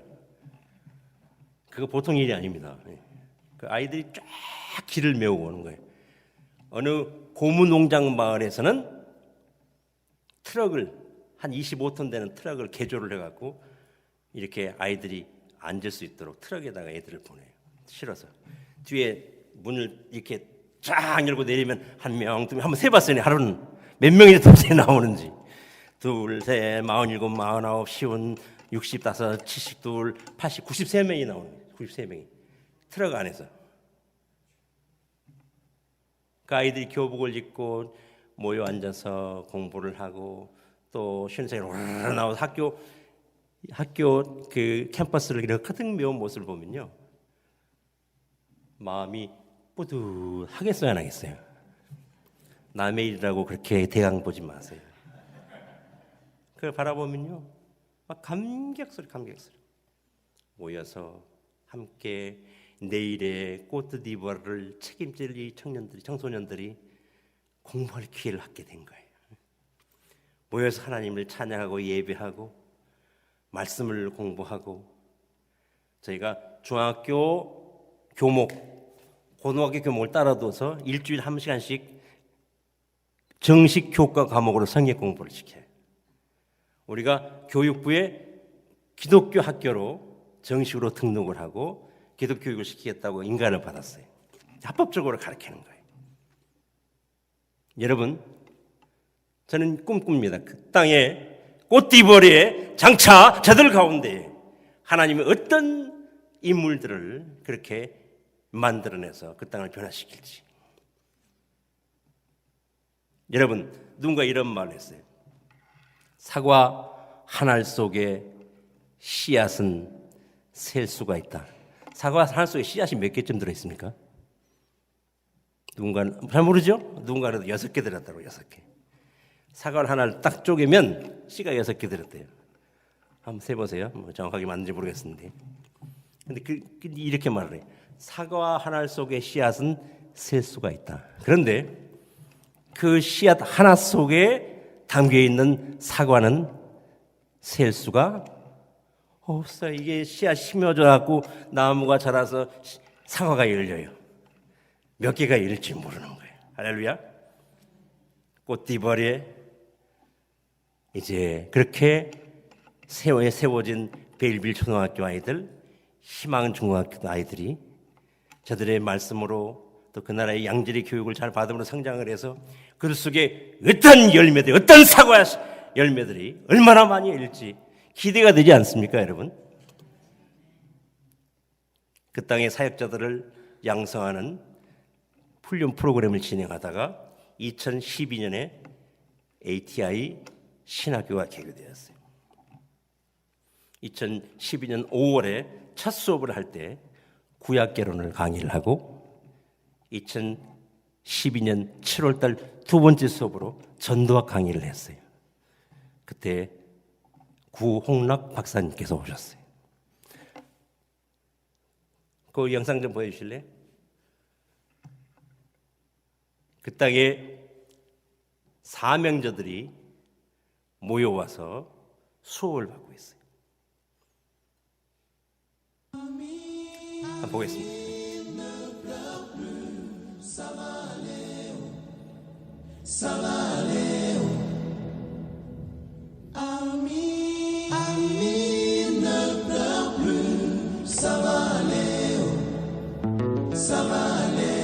이거 좀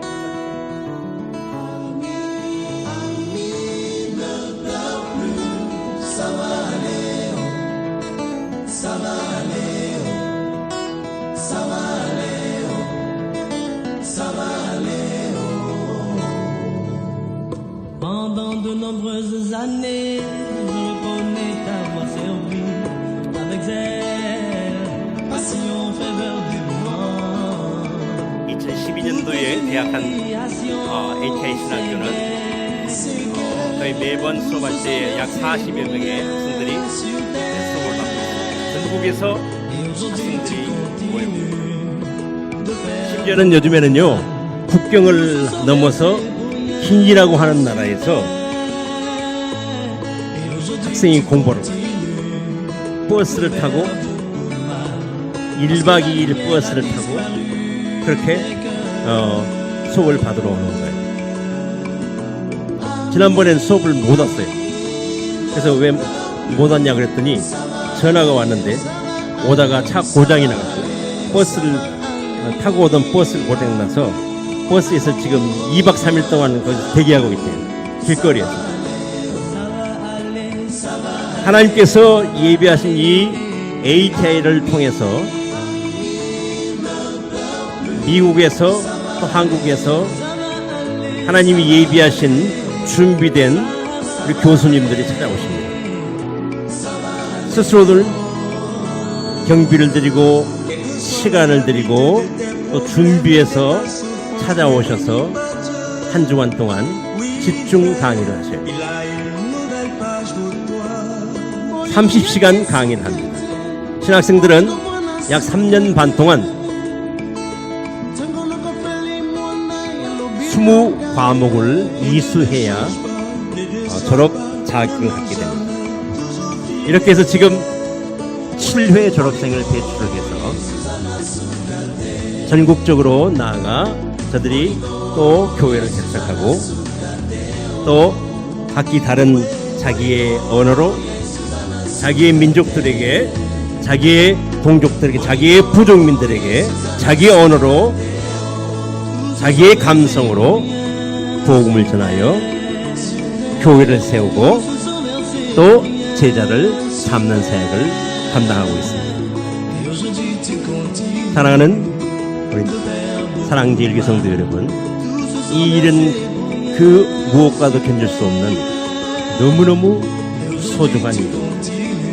저렇게 훈련되어진 사역자들이 저들이 나가서 복음을 전하고 저들이 나가서 교회를 설립을 하고 그래서 그들에게 그들의 언어로 그들의 문화로 그들의 감성으로 복음을 전하는 것은요, 선교사 100명이 가서 하는 일보다 훨씬 더 효과적이고 또 긴요한 그런 사역들인 거예요. 여러분 자랑스러워 하시길 바랍니다. 여러분들의 담임 목사님이신 구홍락 박사님은요, 이 일에 가장 열성을 다해서 오셔요. 와서 학생들과 함께 식사하고 함께 공부하고 학생들이 이끌고 가서 전도 실습을 친히 그렇게 몸소 그렇게 보여주십니다. 뿐만 아니라 또 여러분들이 여러 교수님들이 찾아와서 바로 이 아름다운 사역들을 동역하고 계십니다. 하나님께 영광의 박수를 한번 보내드렸으면 좋겠습니다.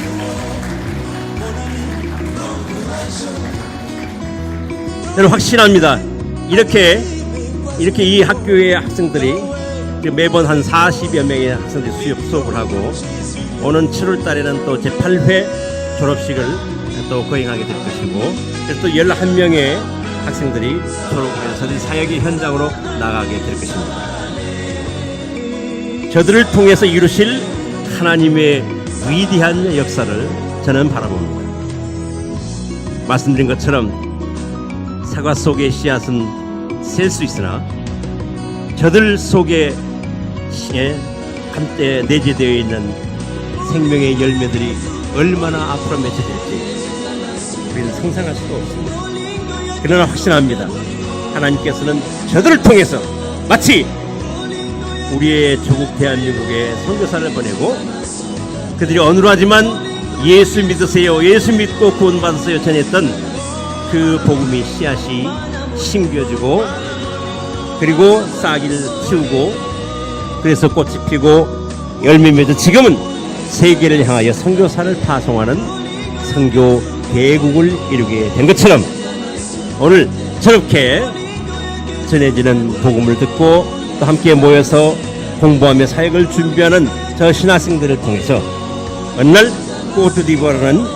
코트디부아르를 넘어 아프리카 대륙을 선교하는 나아가 유럽을 향하여 선교사를 파송하는 어쩌면 다음 세대 세계 선교의 추억의 역할을 감당하는 그런 나라가 될 거라 저는 확신합니다. 다시 한번 영광의 박수를 하나님 앞에 돌려주시기를 바랍니다.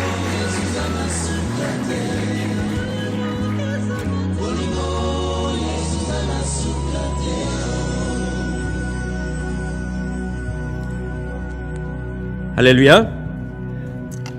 시간이 많이 갔어요. 그러나 오늘 여러분들에게 제가 다시 한번 도전하고 싶은 말씀은 하나님의 자녀 되셨습니까? 하나님의 아드님 되셨습니까?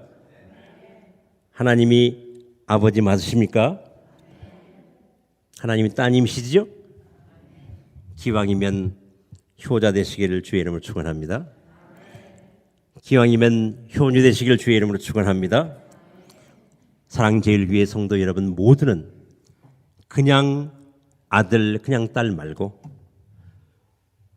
불효자, 불효녀 말고 하나님 아버지의 마음을 시원하게 해드리고 하나님의 소원인 잃어버린 영혼을 찾아 구원하는 일, 모든 사람이 구원을 받으며 진리를 아는 데 이르시기를 원하시는 하나님 아버지의 그 소원을 이루어드리는 그 일을 위해서 기도하시고 헌신하시고 순종하시고 목사님께서 갑시다 그러면 가세요.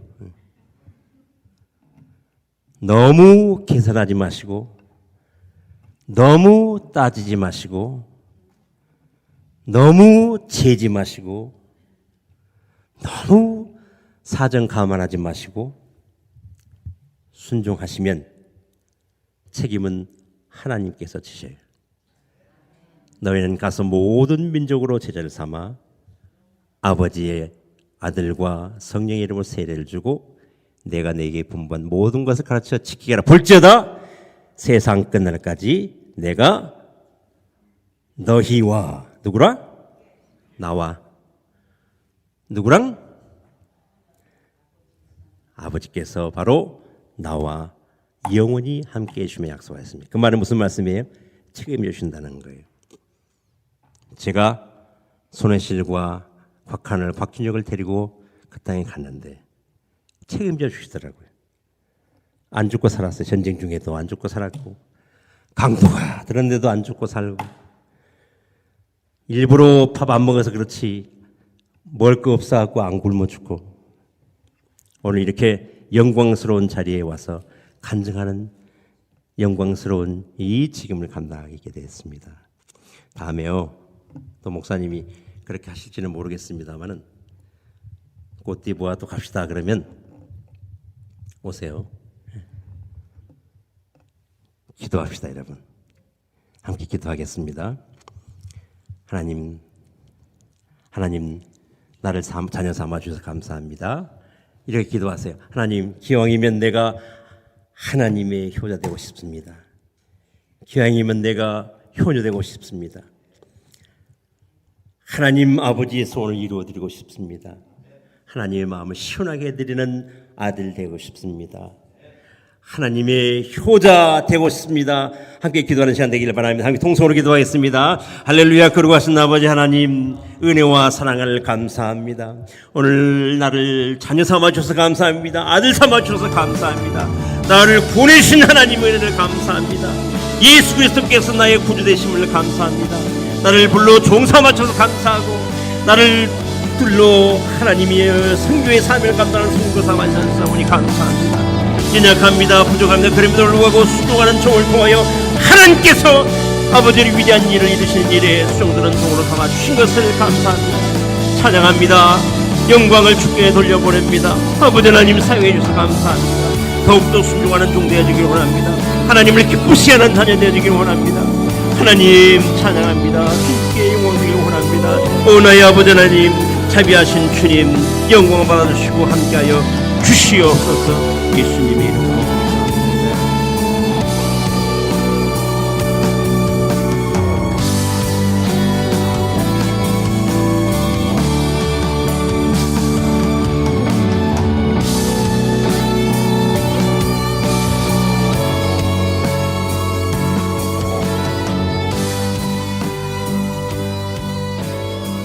오늘 저와 여러분들은 이제 예수 그리스도의 갈보리 대속의 보혈로 인하여 고목나무에서 생명나무로 변화된 존재들이 되었습니다. 제가 호주에서 있을 때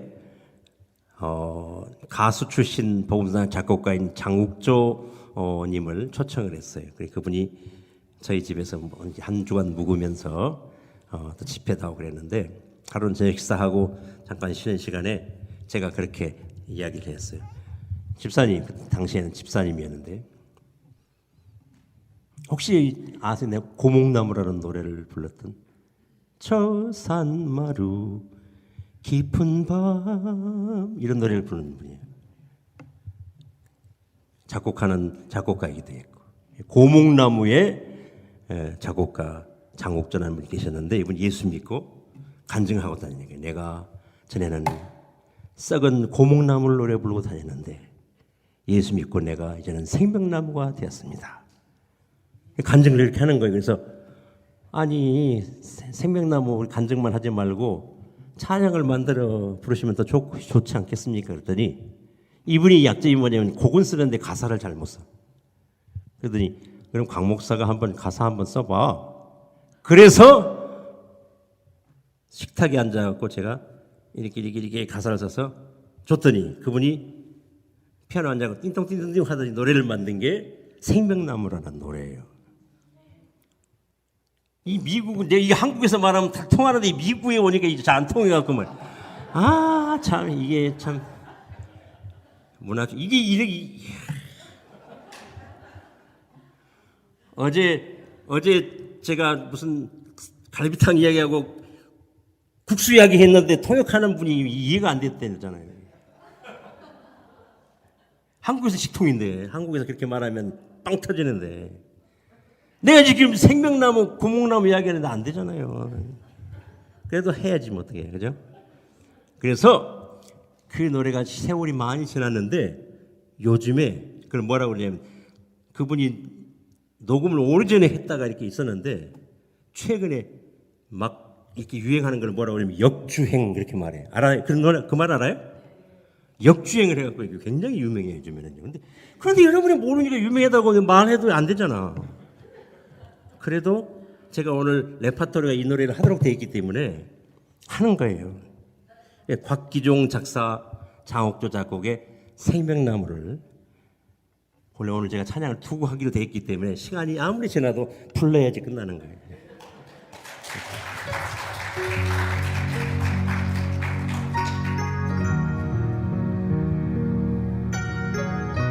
볼륨 좀 더 주세요.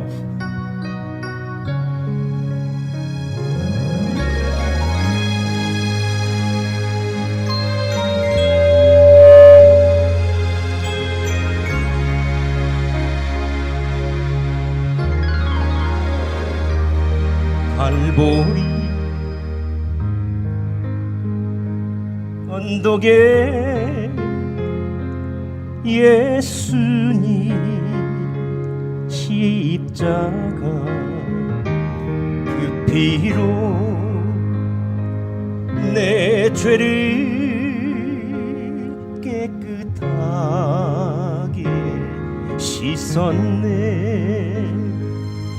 아하 생명의 꽃 피었네. 열매 맺었네. 나는 다시 태어났네. 그 이름 생명나무라. 절망과 고통의 세상길 헤매일 때 예수님 꿈으로 나를 인도하셨네. 아하 생명의 꽃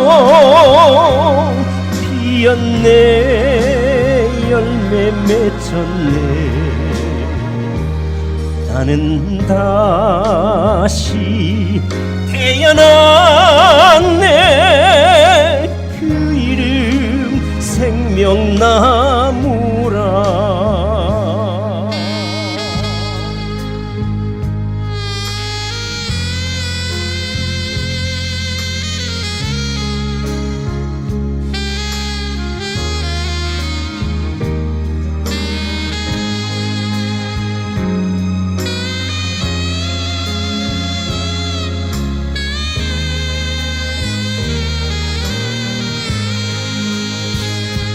지나온 인생길 부끄러움 뿐이지만 주님의 은혜로 감사 마음이 넘치네. 아하 생명의 꽃 피었네. 열매 맺었네. 나는 다시 태어났네. 그 이름 생명나무라. 나는 다시 태어났네.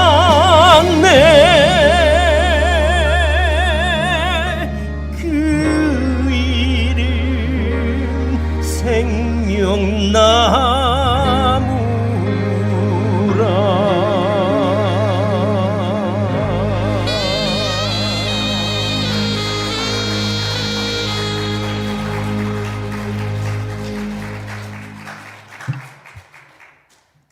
내일 2부가 이어지겠습니다.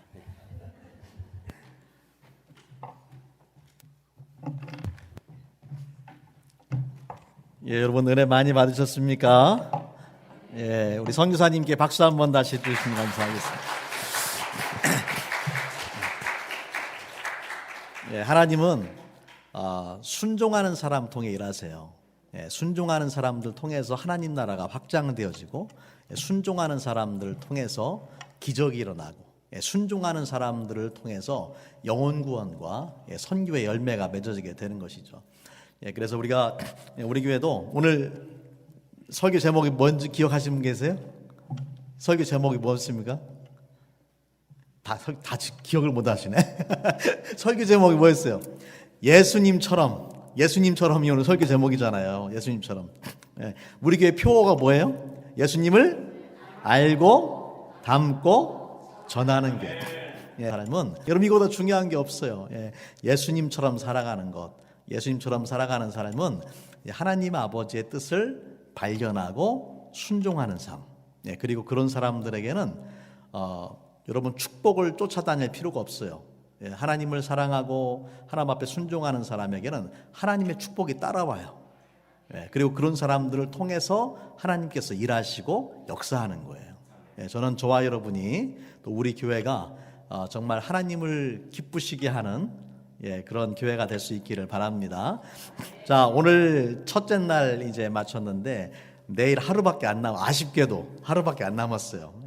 여러분 여러분만 은혜 받지 마시고 주변에 있는 다른 분들 함께 적어도 한 사람 이상 초청하셔서 여러분 같이 오셔서 은혜 받으시면은 좋을 것 같습니다. 이런 기회가 많지 않아요.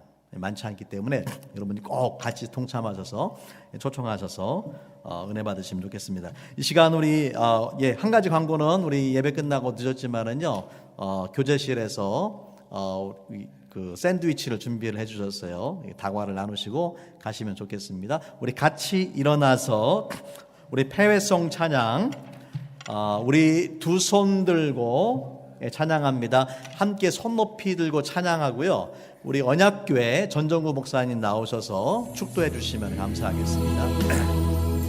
찬양합니다. 다시 오실와 여호와께 오직 주만이 나를 다스리네. 나 주님만을 섬기니 헛된 마음 버리고 성령이 연애 영혼 충만하게 하소서.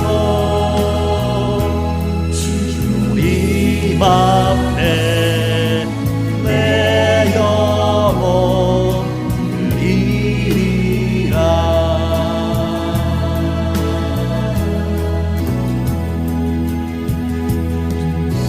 손 들고 찬양합니다.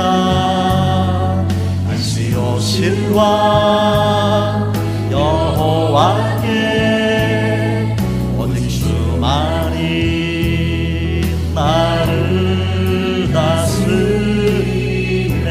아멘. 나 주님만을 섬기리 헛된 마음 버리고 성령이 연애 영혼 충만하게 하소서. 주님 앞에 내 영혼 드리리라. 나 주님만을 섬기리 헛된 마음 버리고 성령이 연애 영혼 충만하게 하소서. 주님 앞에 내 영혼 드리리라. 네.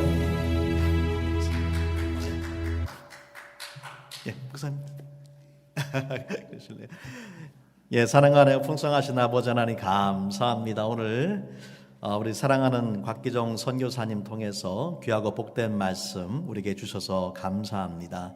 주님, 우리 사랑하는 모든 성도님들 하나님 아버지를 사랑하는 효자로, 효녀로 우리가 살아갈 수 있도록 함께하여 주시옵소서. 하나님의 선하시고 기뻐하시고 온전하신 뜻이 무엇인지를 발견하게 하시고 그 말씀대로 또한 순종하는 삶을 살기를 원합니다. 특별히 아직도 복음을 알지 못하는 많은 사람들에게 내 주변에 있는 가족과 친척, 친구, 이웃을 비롯하여 또 멀리 정말 우리가 한 번도 본 적이 없는 그러한 나라의 민족의 사람들까지도 우리가 복음 증거하는 주의 말씀에 순종하여 최선을 다하여 전도하고 선교하는 교회가 되게 하여 주시옵소서. 그를 위해서 그 삶을 온전히 헌신하고 주 앞에 순종한 곽기종 손혜실 선교사님 우리 두 분을 축복하시고 늘 성령으로 충만하게 하시고 예수님의 그 긍휼히 여기시는 그 마음을 그 마음에 부어주셔서 아버지 하나님 그 땅에 더 많은 영혼들에게 하나님의 사랑을 증거하고 천국 복음을 선포하며 하나님 나라를 확장하는 일에 귀하게 남은 인생 더 지금까지 사용하신 것보다도 더 귀하게 더 많은 아름다운 열매를 맺으면서 쓰임받게 하여 주시옵소서. 감사드리며 우리 주 예수님 이름으로 간절히 기도합니다. 아멘.